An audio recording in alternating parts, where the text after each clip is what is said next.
네, 여러분 안녕하십니까. 10월 8일 금요일 아침입니다. 10월 8일 금요일 아침 매일 성경 묵상 함께 나누겠습니다. 오늘은 출애굽기 28장 15절에서 끝절 43절까지 말씀인데요. 제가 15절부터 21절까지를 읽어드립니다. 너는 판결 흉패를 에봇 짜는 방법으로 금실과 청색, 자색, 홍색 실과 가느리에 꽂은 배실로 정교하게 짜서 만들되 길이와 너비가 한 뼘씩 두 겹으로 네모 반듯하게 하고 그것에 네 줄로 보석을 물리되 첫 줄은 홍보석, 황옥, 녹주옥이요 둘째 줄은 석류석, 남보석, 홍만호요 셋째 줄은 호박, 백만호, 자수정이요 넷째 줄은 녹보석, 호만호, 벼곡으로 다 금태에 물릴지니 이 보석들은 이스라엘 아들들의 이름대로 12이라 보석마다 12지파에 한 이름씩 도장을 새기는 법으로 새기고. 아멘. 오늘 본문의 내용을 중심으로 여호와께 성결이라는 제목으로 말씀을 증가하겠습니다. 어제 목요일 우리가 28장 앞부분에도요 제사장을 세우시고 제사장의 옷을 만드는 방법에 대해서 잠시 살펴본 적이 있었습니다.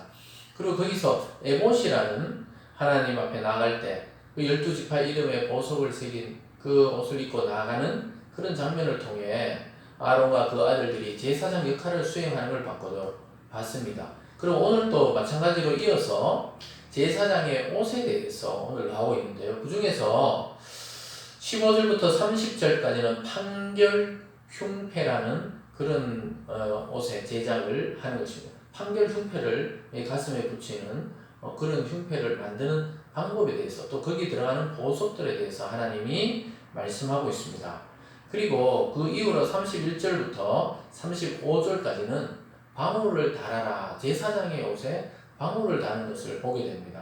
그래서 그 방울 소리를 통해 제사장이 혹시 지성소 안에 제사장만 들어갈 수 있는 그 공간에서 방울 소리가 들리지 않으면 죽음을 의미하기 때문에 흔들어도 소리 나지 않으면 그 끈을 통해서 제사장의 시체를 당겨내야 됩니다. 일반인들이 그 지성소에 들어가면은 하나님의 진노를 받기 때문에 들어갈 때도 방울 소리, 나올 때도 방울 소리가 나야 된다. 이래서 방울을 제작하는 것을 보여주고 있고요. 그리고 또 세 번째로 보면요, 여호와께 성결하라 하면서 순금으로 패를 만들어서 여호와께 성결이라는 그 글자를 써서 제사장이 하나님 앞에 왔다 갔다 하도록 만드십니다. 이것은 백성들의 죄가 있는 그대로 올지라도 하나님께 대표해서 나가는 제사장이 여호와께 성결이라는 이 새긴 도장으로 새긴 옷을 입고 나갈 때 하나님이 용서하시겠다는 것이죠. 그리고 그 제사를 받겠다.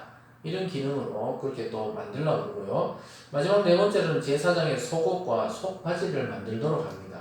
이것은 이방 신전에서 섬기던 제사장과 다름을 의미합니다. 보통 그 당시 이방 신전에서 섬기던 그 제사장과 제사 의식에서는 아주 그 음행이 들어가는 것입니다. 그래서 하나님 여호와의 종교는 성결하고 순결한 종교이지만 이방 종교 제의식 중에서는 제사장과 때로는 신전을 섬기는 그런 무녀와 그런 관계들을 통해서 그 자기들이 섬기는 신께 그 영광과 기쁨을 돌린다 이런 의식이 있었기 때문에 하나님은 그걸 방지하기 위해서 속옷과 속바지를 입으라고 이야기하고 있습니다. 그래야 그 문란한 그런 성적인 풍습을 막을 수 있는 것으로 하나님은 상징적으로 보여주고 계십니다. 그래서 항상 이스라엘과 또 여타 민족과 또 이스라엘 제사장과 이방신을 섬기는 제사장을 구별하시는 하나님, 그 구별 자체가 거룩이라는 단어로 표현할 수 있겠습니다. 그래서 오늘 이 제사장을 옷을 만드는 것 중에서 첫 번째는 판결 흉패를 만들어라. 제가 읽어드린 대로 1절 15절에 보면 너는 판결 흉패를 에봇 짜는 방법으로 금실과 청색, 자색, 홍색 실과 가늘게 꼰 배실로 정교하게 짜서 만들어라. 에봇도 보면은 그렇게 12이름의 보석이 있는 그런 모양으로 해서 에봇을 만들듯이 판결 흉패를 만들 때도 그렇게 하라고 이야기하고 있습니다. 그렇게 하면서 21절에 이 보석들은 이스라엘 아들들의 이름대로 12이라 보석마다 12지파에 한 이름씩 도장을 새기는 법으로 새기고 이렇게 말씀하고 있습니다. 그래서 하나님은 이스라엘 백성들을 보석처럼 여기면서 그 이스라엘 이름이 달린 그것을 가지고 제사 때 입고 나오라 이렇게 말하고 있습니다. 그러므로 해서 제사장 대제사장이 하나님께 나가는 것은 이스라엘 전체가 하나님 앞에 나가는 것과 똑같은 기능을 가지고 있습니다. 여러분, 이 기능 그대로 우리의 대제사장이신 예수님은 하나님 아버지 앞에 바로 십자가를 통해서 하나님의 성소로 나아가셔서 자기 피를 뿌리셔서 우리를 대신해서 속죄하셨습니다. 그래서 우리는 그리스도 안에서 인간 제사장을 거치지 않고 바로 예수 이름으로 왔다 갔다 할 수 있는 사이가 된 것입니다.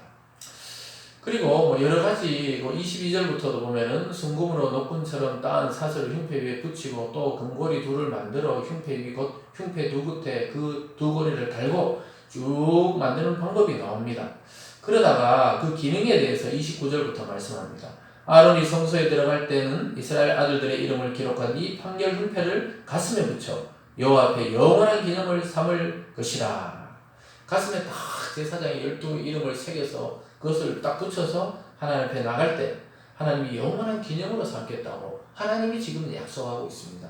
영원한 기념으로 삼다는 것은 이 제사장의 가슴에 12지파의 이름이 있지만 사실 하나님의 마음속에 이스라엘 백성의 이름이 새겨져 있다는 것입니다.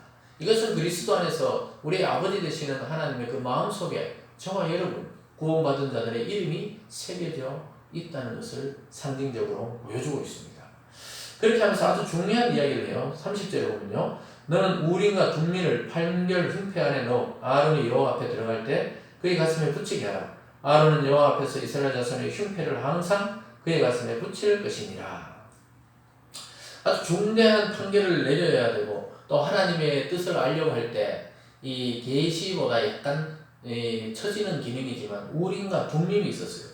우림은 빛들을 상징하고 둠민은 완전을 상징합니다. 그래서 우림과 둠민은 하나님의 빛이시고 하나님이 완전하신 그것을 모양으로 내어서 이 두 종소리처럼 나는 것들을 이렇게 달고 들어가면 하나님 앞에 기도할 때 하나님이 예를 들어서 깜빡깜빡거린다든가 빛이 나게 한다든가 이런 기능을 통해서 간단한 그 하나님의 계시, 하나님의 뜻을 알 수 있는 그런 기능이 있는 기구들이라고 할 수 있겠습니다. 그래서 어떤 것이 맞고 어떤 것이 틀린지 하나님의 뜻은 무엇인지 판단하기 어려울 때 그 우림과 둠민을 차고 들어가 하나님께 기도할 때 하나님은 그 어떤 것이 빛이 나고 어떤 것이 완전한 것인지를 가르쳐 주시겠다고 말씀하고 있습니다. 여러분, 이것은 바로 오늘날 우리가 앞길을 모를 때 하나님 말씀을 통해 우리의 길을 보여주고 또 빛을 비춰주려는 것과 똑같은 기능이죠. 구약에서는 이 말씀이 완성되지 않았기 때문에 이러한 기구들을 통해 상징적으로 하나님을 보여주고 있습니다. 지금 저와 여러분은 이렇게 말씀을 통해 어느 것이 하나님의 뜻이고 어느 것이 하나님의 빛이시며 어느 것이 하나님의 완전한 일인지를 깨닫게 되는 것입니다. 그래서 하나님의 뜻을 알기 위해서는 내 생각과 내 감정을 내려놓고 성경을 있는 그대로 성령을 통해 해석되어질 수 있도록 간구하는 마음으로 성경을 읽어야 합니다. 그렇지 않으면 우리가 마음대로 해석해서 이상하게 해석해서 완전히 하나님의 뜻과는 다른 방향으로 흘러가는 것이죠. 오늘 두 번째로 하나님이 방울 소리를 듣도록 만들어 주셨습니다. 아까 말했듯이 그 방울은 하나님의 대제사장이 하나님께 들어갈 때 차고 들어가는 겁니다. 33절입니다. 그 옷 가장자리로 돌아가며 청색, 자색, 홍색 실로 석류를 써놓고 금방울을 간격을 두고 달되 곧 가장자리로 돌아가며 한 금방울, 한 석류, 한 금방울, 한 석류가 있게 하라. 아론이 입고 여호와를 섬기러 성소에 들어갈 때 성소에서 나올 때 그 소리가 들릴 것이라. 그리하면 그가 죽지 아니하리라. 제사장의 이 대제사장의 끄트머리에 이 방울이 달려있다는 거죠. 걸어갈 때 짤랑짤랑짤랑 이런 소리가 나는 것이죠. 또 나올 때 짤랑짤랑 일정한 시간에 대해서 소리가 나면 제사장이 살아있구나. 대제사장이 살았고 하나님 그를 치시지 않았구나. 근데 만약에 소리 들리지 않고 줄을 당겨도 아무 그것이 없으면 밖에서 이렇게 줄로 대제사장을 당겨냈던 것입니다. 그래서 이 방울 소리를 통해서 하나님은 이 이스라엘 백성이 하나님께 나올 때 자기 백성임을 알게 하라고 이렇게 나오는 것입니다.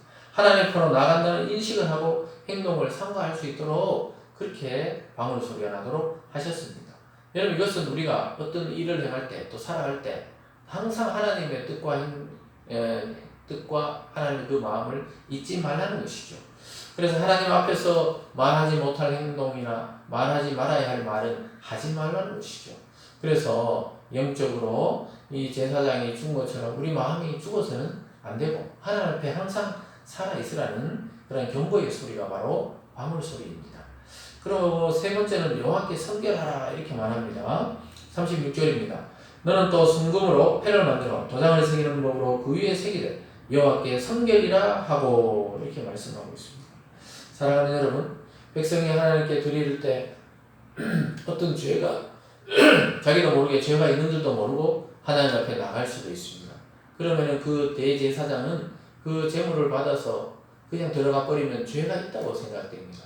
그래서 하나님 그 가슴에 들어올 때 여호와께 성결이라는 단어를 쓰라고 했어요. 그러면 그것이 제해진다고 그랬습니다. 38절입니다. 이 패를 아론의 이마에 두어 그가 이스라엘 자손이 거룩하게 드리는 성물과 관련된 제척을 담당하게 하라. 그 패가 아론의 이마에 늘 있으므로 그 성물을 여호와께서 받으시게 되리라. 그러니까 죄 있는 인간이 드리는 거지만 하나님께 성결, 여호와께 성결이라는 그 단어 때문에 그 말씀 때문에 하나님이 그것을 보고 죄 없다 여기시고 너희들의 제사, 너희들의 예배를 받겠다고 이야기하고 있습니다. 여러분 이것은 우리에게도 마찬가지죠. 우리는 완벽하지 않지만 완전하신 그리스도 안에 있기 때문에 그를 통해 하나님이 우리를 제물로 받으시고 우리 예배를 기뻐 받으신다고 말씀하고 있습니다. 우리의 이 허물을 덮어주셔서 그리스도 안에서 우리의 제사를 받아들이시는 것이죠. 마지막으로 아까 말씀드린 속옷과 속바지를 만드는 법이 나옵니다. 39절입니다. 너는 가는 배실 반포 속옷을 짜고 가는 배실로 관을 만들고 띠를 써놓아 만들지니라. 42절로 가보면요. 또 그들로 위하여 배로 속바지를 만들어 허리에서부터 두 넓적다리까지 이르게 하여 하체를 가리게 하라. 아론과 그 아들들이 회막에 들어갈 때 제단에 가까이 하여 거룩한 곳에 섬길 때 그것들을 입어야 죄를 짊어진 채 죽지 아니하니 그와 그의 후손이 영원히 지킬 규례니라. 아론과 그 후손들, 그 아들들은 반드시 제사장 역할을 감당할 때 하나님의 제단에 오를 때 속바지와 속옷을 챙겨 입었어야 합니다. 아까 말씀드린 대로 철저로 하체를 가린다는 의미는 음란한 그런 이방의 풍습의 제사와 다르다는 것, 또 그것을 따라하지 말라는 것으로 볼 수가 있겠습니다. 이 세상의 그러한 풍습을 우리는 배격해야 되고 배척해야 됩니다. 우리가 영적인 갑옷을 입고 사탄의 공격도 받고 또 우리의 유혹도 받고 또 세상의 좋은 것들의 유혹도 막을 필요가 있는 것이죠. 그럴 때 말씀의 갑옷을 입어야 합니다. 오늘 제사장들이 속옷과 속바지를 입은 것처럼 단단하게 방어를 해야 되는 것이죠. 어제와 오늘 제사장의 옷에 대해서 우리는 잠시 살펴보았습니다. 여러분 한 구절 한 구절은 깊이 한번 읽어보시고 또 이 많은 내용들을 자세히 읽으면 참 재미있습니다. 하나님이 이렇게 꼬고 또 이렇게 엮고 자세히 가르쳐주고 있다는 것을 알게 됩니다. 그러면서도 대제사장의 역할은 그에 맞는 옷을 하나님이 따로 제작하도록 만들었습니다. 이것은 바로 세상과 구별되고 이스라엘 백성과 구별되는 것입니다. 이처럼 우리를 늘 말씀으로 새롭게 하시는 이유는 세상과 우리를 구별시키기 위한 하나님의 방법인 것입니다. 대제사장의 역할을 지금은 교회와 저희들이 감당하고 있는 것입니다. 교회와 또 여러분들이 함께 감당하고 있는 것입니다. 우리는 그에 맞는 옷을 입듯이 그에 맞는 삶을 통해 하나님께 영광 돌려드리고 언제나 하나님 앞에 진실되도록 우리는 그런 마음으로 나가야 되겠습니다. 우리 함께 기도합니다. 사랑하는 하나님 아버지, 어제 오늘 제사장의 옷을 통해 이스라엘의 제사장이 구별됨을 보여주고 있습니다. 하나님 이 세상 앞에 그리스도 안에 우리 성도들과 교회가 제사장 역할을 하며 구별되어지는 그러한 삶이 되어지게 하여 주시옵소서. 믿지 않는 자와 똑같은 행동과 말과 또는 생각으로 하나님을 더럽히지 않게 도우시고 우리가 늘 그런 생각이 밀려올 때 하나님의 말씀에 갑옷을 믿고 유혹을 모두 물리치고 성결한 마음으로 하나님 앞에서는 우리 모두가 될 수 있도록 인도하여 주시옵소서. 감사드리며 예수님 이름으로 기도드리옵나이다. 아멘.